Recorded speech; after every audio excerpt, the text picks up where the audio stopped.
اگر مسلمان ملاوٹ کرے گا، مسلمان جھوٹ بولے گا، مسلمان سود کھائے گا، اور یہ سمجھ لے ہم حرام کی کمائی سے دین کا کام کریں گے، حرام کی کمائی سے مسجد بنوا دیں گے، حرام کی کمائی سے امام صاحب کو لفافہ دے دیں گے، حرام کی کمائی سے جلسے کروا دیں گے، میری قوم کے بزرگوں، حرام کمائی سے دین کا کام کرنا یہ ایسا ہی ہے جیسے گندے بدبودار نالی گٹر کے پانی میں نہا کر نماز کی نیت باندھنا۔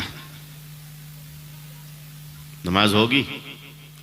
جس طرح گندے نالی میں ڈبکی لگانے والا پاک نہیں ہو سکتا، اسی طرح حرام کمائی کو کما کر دین کے کام کرنے والے کے منہ پر دین کے کام پھینک دیے جاتے ہیں۔ میرے بزرگوں، آپ تہیہ کریں کہ اپنی نسلوں کو حلال کھلائیں گے انشاءاللہ۔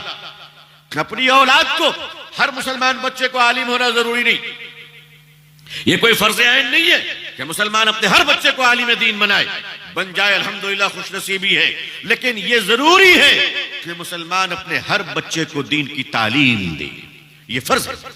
اتنا تو پڑھا دے، ڈاکٹر صاحب، انجینئر صاحب، پروفیسر صاحب، بیرسٹر صاحب، منسٹر صاحب، اللہ آپ سب کو خوش رکھے، صرف اتنا کیجئے کہ اپنے بچے کو اتنا پڑھا دیجئے کہ باپ کے جنازے کی نماز اولاد خود پڑھا سکے، بس اتنا آپ کیجئے، اور زیادہ کچھ نہیں۔ ڈاکٹر صاحب کا بچہ کھڑا ہو کر کہے کہ اپنے باپ کے جنازے کی نماز میں پڑھاؤں گا، یہ اس کا ادھیکار ہے، یہ اسلام میں اس کو اجازت ہے، مگر اس قابل ہوگا تب تو۔ اس کو تو خالی اس لیے بیٹا بنا کے رکھا ہے کہ بیٹا جب ہم مریں گے تو جائیداد کو ہڑپ لینا، اور بہنوں کا حق بھی مت دینا۔ آج کل تو 90% مسلمان اپنی بیٹی کا حق نہیں دے رہا اپنی جائیداد میں، اور بنا ہوا ہے بڑا دیندار، مسجد کا متولی اور مدرسے کا صدر۔ بیٹی کا حق دو بھائی، بیٹی کا حق دو، یہ مولانا صاحب نے نہیں کہا ہے، یہ اللہ اور اس کے رسول نے کہا ہے صلی اللہ علیہ وسلم۔ بیٹی کا حق دے کر مرو، دنیا سے جانا ہے، دنیا سے ہر ایک کو جانا ہے، کوشش کیجئے اپنی بیٹی کا حق دے دیں۔ مسلمانوں، باپ کے کفن کا جو ٹکڑا بچا ہے، وہ ٹکڑے میں بھی اس کے بچوں کا حق ہے۔ ایسا نہیں کہ وہ ٹکڑا، اچھا ایک بڑا فیشن چل پڑا ہندوستان کے بعض علاقوں میں، کفن کا ٹکڑا امام صاحب آپ رکھ لیجئے۔ کیوں؟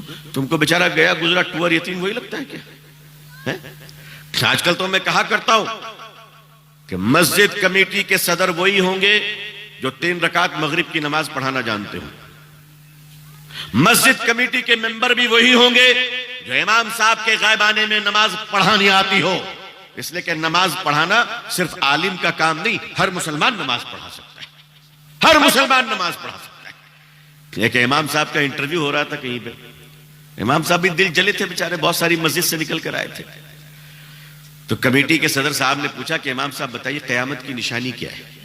بڑا دل جلا ہوا تھا وہ بھی۔ اس نے کہا صدر صاحب قیامت کی نشانی یہ ہے کہ عالم کا انٹرویو جاہل لے رہا ہے، اس سے بڑی نشانی کیا ہو؟ بھائی کوالیفیکیشن بھی تو ہونی چاہیے نا، کیا کوالیفیکیشن ہے؟ میڈیکل بورڈ کا ڈائریکٹر کون بنتا ہے؟ جو میڈیکل سائنس سے واقف ہوتا ہے۔ انجینئرنگ بورڈ کا ڈائریکٹر کون بنتا ہے؟ جو میکینیکل انجینئرنگ سے واقف ہوتا ہے۔ ہم میں سے ہر مسلمان کو دین معلوم ہونا چاہیے تاکہ وہ مسجد اور مدرسے کو اتنے اچھے طریقے سے چلائے کہ ہم سماج کو تیار کر سکے، ہم سوسائٹی کو تیار کر سکے۔ میرے بزرگوں، اپنی اولاد کو اس لائق بنا دو کہ جب مسلمانوں کے بچے سڑک پر چلے تو دنیا دیکھ کر یہ کہنے پر مجبور ہو جائے کہ اللہ، اگر امت اتنی اچھی ہے تو امت کا رسول کتنا اچھا ہوگا صلی اللہ علیہ وسلم۔ دعا فرمائیے کہ اللہ تعالیٰ پوری دنیا میں ہم سب کو اسلام کی عزت دیکھنا نصیب فرمائے۔ اللہ اقوام عالم اور اہل ہندوستان کے دلوں میں اسلام کے لیے اور مسلمانوں کے لیے جذبہ محبت و احترام پیدا فرمائے۔ اللہ تعالیٰ آپ کو اور ہم سب کو، پوری دنیا کے مسلمانوں کو عزت، عافیت، سلامتی، خیر، خوشحالی، صحت و تندرستی کے ساتھ اسلام پہ زندگی، ایمان پر خاتمہ نصیب فرمائے۔ اللہ ہمارے دیش بھارت میں امن و شانتی عطا فرمائے۔ یہاں رہنے والے مسلمان بھائی، ہندو بھائی، جس ذات اور برادری کے بھی ہو، مانوتا اور انسانیت کی بنیاد پر آپس میں محبت عطا فرمائے۔ اللہ تعالیٰ خوش رکھے سبوں کو، اپنی دعاؤں میں ہمیں یاد رکھیے گا۔